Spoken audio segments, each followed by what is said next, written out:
So for some of you who are at my feature on Tuesday, I am not going to tell those stories. I have an entire series of stories around the town that I grew up in, which is around a mental institution that's abandoned. But staying on the same topic, what the folks who came to my feature at Story Space on Tuesday heard was the end of the story after a man that's dead was in the back of my 1991 Plymouth Voyager minivan, and I could only see him in the reflection of my rearview mirror, and he kind of weirded me out. The end story line was, call your aunt. And then at 3 o'clock in the morning, I called my Aunt Donna, and I was 20 years old, and I explained to her that there was a dead man in my car. The line is, welcome to the family. So then I find out all these things about the women in my family, about how weird shit happens to them in their late teens, early 20s, and if they ignore it, they never have to deal with it again. And if they don't, like my Aunt Jean, she has to trank all of her dogs and cats at night because it's like Grand Central Station in her house. No joke, it happens. So, dependent on whether you can ignore what you see, what you hear, and what you feel, is whether you survive the rest of your life without being in any way influenced by the paranormal. And because I'm a crazy person, I was like, but I want that. That sounds great. That was a wrong idea. My Aunt Donna lives in Kentucky with her family. She has a son and a daughter, and a great husband, and a couple dogs and cats. And right near Louisville, where the family lives, there is the Waverly Sanatorium.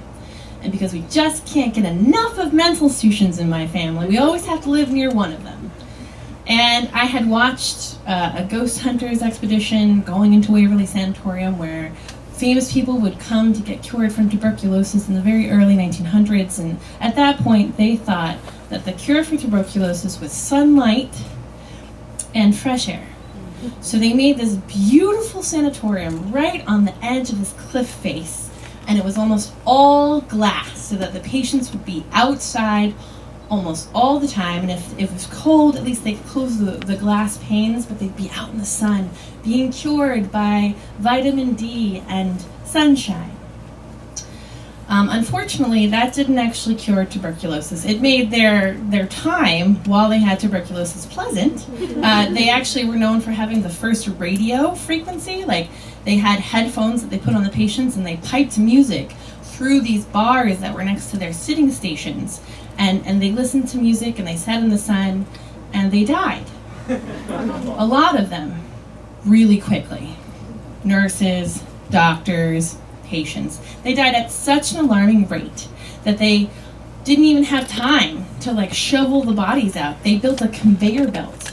It was really literally like a body chute from the second floor that they dumped. They would actually push the hospital bed upend it. The bodies would fall onto the conveyor belt. It would go down the chute and around, and then it would be trucked out a mile to the pit.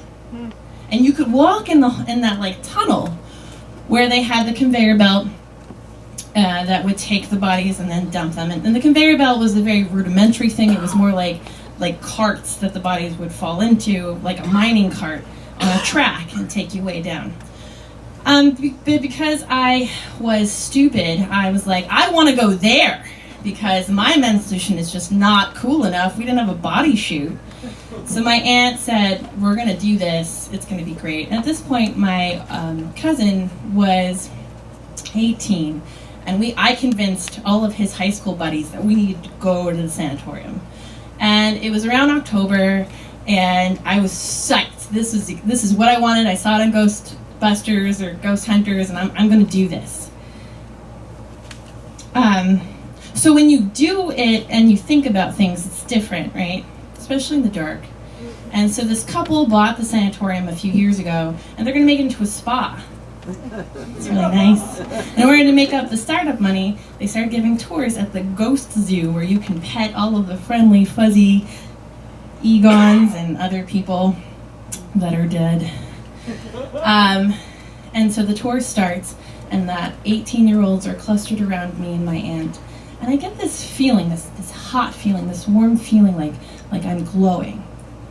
And they call people in my family beacons. We bring in really interesting people into our family and we take care of them for a while.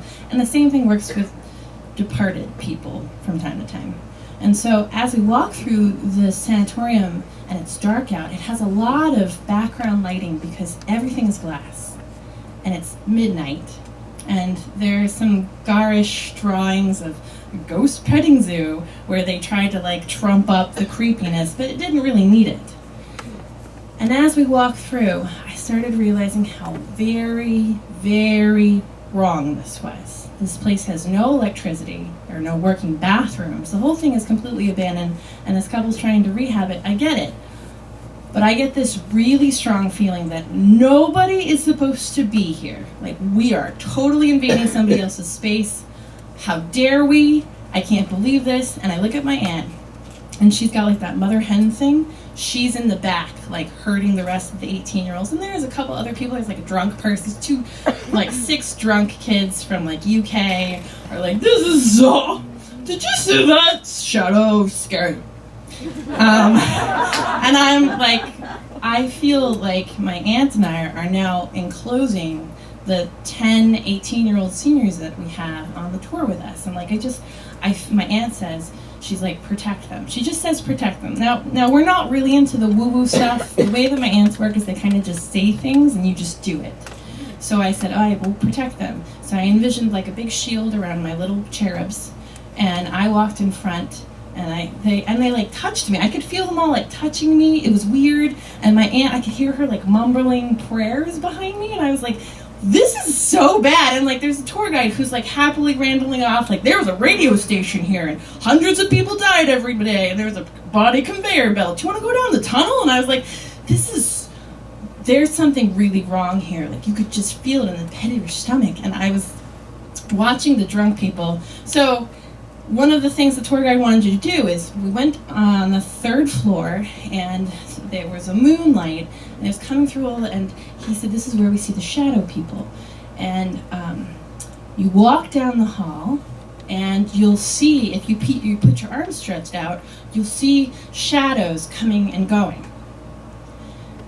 Great. So I was like, Drunky wants to go first. And so he was like, I totally do. And he's like, whatever. And he walks out. Nothing. I don't feel it. Ghosts, come here. I want to pet you. And like he comes back. We don't see any we see some jumping shadows as he walks all the way down, but like nothing. And the tour guy goes, and the next volunteer. And my aunt is behind me. She's a tall woman and broad-shouldered, much like myself, but like the double the size. And she was like, we're going next. And I was like, no, I don't think that's okay. And she goes, no, we'll go together. And I was like, we can't leave the cherubs. We're protecting them from the evil. And she's like, we'll go next. And I was like, this is not okay. What are we doing? And so Aunt Donna puts her arms out, starts walking down, because she's just like a force. And I'm like right behind her. I'm like, this is dumb. What are we doing? She's like, put your arms out. I'm like, okay. And I walk 2 steps, and I can't see her.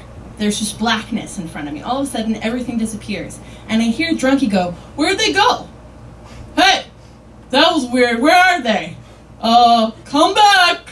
What are you doing? And I was like, Aunt Donna, where are we? And she's like, just protect. And I was like, what the hell are you doing to me? And then she's like, I'm right here. Can you feel me? And I was like, I can't feel you. I'm surrounded by darkness. And you hear my cousin being like, Diana, this isn't funny. What the hell? And I was like, and the whole time, we were 3 feet away from the group, and they could not see us. Not my aunt or myself. And my aunt grabbed my hand, and all of a sudden they could see us. And they're like, whoa, that was super cool. And I'm freaking out. I was like, that wasn't cool. I'm not okay. And my aunt's like, pull it together. And I was like, no. So, do I have 1 more minute? Is that what that says? Just keep going. So we go up to the 3rd floor. Aunt Donna comes back. She's like, that was fun, wasn't it? And I was like, no, it fucking wasn't. What the hell is wrong with you? And she's like, you have to learn sometime. I'm like, learn what? That we can disappear into spiritual black clouds? And she's like, cool, huh? I'm like, if I was a spy? What? We get to the third floor, and Aunt Donna's walking around, and she's like, now she's leaving me with the herd of cherubs on purpose. And I'm like, where are you going? She's like, I just want to check out this room. Like, look, tour guide says that, like, some random famous person lived here in the 1920s. And I was like, no. We have to protect, hold the children, and stay away from the drunk people. And she was like, you're fine. Oh, wait, come over here. We're on the third floor. We had to walk up the whole thing, right? And it's like 15 floors tall. So maybe not the third floor. We're at like 10th floor at this point. She goes, take a look at that. And I look in, and my cousin Paul comes over. And Aunt Donna goes, what do those look like? Look like little tiny dead mice? And I was like, you mean the flashing blue moving things that are all over the room that look like someone took like one of those like laser beams, but they're blue, and was just kind of ping-ponging it all over the room? I was like, why do you think they're mice? She's like, because they're mice. That's what dead mice look like. I'm like cat spot toys, but they're blue. And she goes, fun, huh? And I was like, what the hell? What is going on? And my cousin's like, oh my God, I can see them too. I'm like, you can see them too? And he goes, yeah. And I realized he's 18. This is the time for my family. And I look at him and I'm like, oh, you're so not ready for what's about to happen. I had a dead guy in my car for a month. So the worst part of this, and the thing I've been building up to, is I told you that we should not have fucking been there. Like, it was cool. They were charging like $20 a pop for each one of us, and they're going to build like the beautiful spa and rehab this building. It's going to be awesome. The tour guide turns around glibly. The whole time, man's like having a great time. He's like, and this is where all the other ghosts live, and we see like this woman sometimes. And he goes, oh, this is called the death stairway. So the cops, they like come up and they check the building out because like kids are constantly breaking in, and apparently like these two kids got stuck in the stairwell, and they couldn't push the door out even though the door opens out, and they were just stuck in the stairwell, and they said like something was chasing them, and they were like pounding on the door, and the cops had to run up the other like emergency stairwell, and all they did was like open the door, and the kids said that they couldn't get out, and someone was keeping them there, and they're very scared, and we had to bring them to another institution. And I was like, I don't want to go in the stairwell. That sounds like the death stairwell. I don't want to go. And my aunt's like, no, we should probably go because that's like how we're going to get back down. It's the end of the tour, Diana. We have to go down. And I had this like terrible, like really pit of my stomach. Like I want off the tour. Like I don't want to be here anymore. They open the door, and like this like hot air just breathes into me. And I look around and nobody else feels it. And I was like, did you feel the hot air? And Paul's like, really? You've been hallucinating this entire time. And I was like, I'm not on drugs. Like, what are you doing? Stop acting like I'm not. Some people in my family just act like it's nothing because they're practicing ignoring it. I'm not good at it. So we walk in, and my aunt takes the back and she says, protect them. And I start walking down the stairs in front of my group, and we have the drunks and then the tour guide in front of us. And I feel it start coming up the stairs from the basement. And I can feel like the palpable movement of something coming up. Like up and up, and like I can feel like the whoosh of air, like it's coming, like the bellowing, the belching of hell is happening, and I'm the only one who can feel it. I look at Aunt Donna and I was like, that's not human. She goes, I know. Walk. And I was like, no, seriously, that's pure evil. She goes, I know, we're going to get to the next landing and go into the next door. I'm going to tell the tour guide we have to walk out of the stairwell right now. And I was like, when are you going to tell him that? She goes, one more step. And I was like, do I look down? She goes, probably not. And I was like, but something really fast is coming up. She goes, I know that. Just focus on ignoring it. And I was like, and I can feel like the belch of air, and I hear my Aunt Donna go, I'm sorry, everyone. We're going to have to go into the other stairwell. I feel wibbly. I don't want to faint on the stairs. I'm a big woman. And I was like, yeah, listen to her. And the tour guide, because no one doesn't listen to Aunt Donna, he was like, all right, no problem. I'll just rearrange the whole tour, no problem. And he starts going into the next landing. And we're still coming down the steps to the next floor. And because I'm stupid, because my aunt's rushing me now. This is the only time I've seen her panic. She's like, you gotta move. Come on, let's go. And like all the drunk people are like holding it up. I'm like, get into the next floor, like right now. Like something is coming up these stairs and I cannot stand it. And I don't want to look. I don't want to fucking look because my aunt is freaking out. She hasn't been freaking out this entire tour. And I've been freaking out. And she goes, don't look, Diana, I swear to God, don't look. And I was like, no, I'm not gonna look, I'm not. So I'm pushing the last high schooler through the door. And my aunt says, when I close this door, you step through with me. And I looked, just for a second, I just want to know what it was. And it was something with really red eyes, and you could see it. And something that looked a little bit with horns. It was something not okay. And it was living off of, like, the spirits, I don't know. But it was like a floor beneath us. And she goes, when I step through the door, breathe in. And I was like, how the fuck do you know? She pushes me in. And she said something like, in Latin, my family knows a couple different prayer groups. We know, like, in Hindu, and I focus on Hebrew a lot. For my aunt, it's Latin. She says something, and when the door seals behind us, it's like a ka-chink. And the tour guide goes, huh, that door can't lock. And he walks over and he, like, pushes on it, and he's like, oh, maybe the doorknob rusted. My aunt goes, you probably shouldn't open that door for a while. And I was like, she's like, take my hand. And I was like,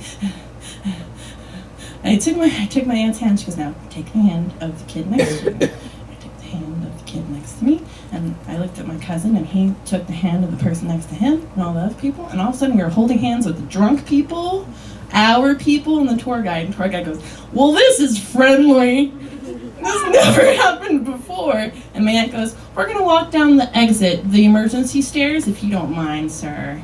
You know, I'm wibbly.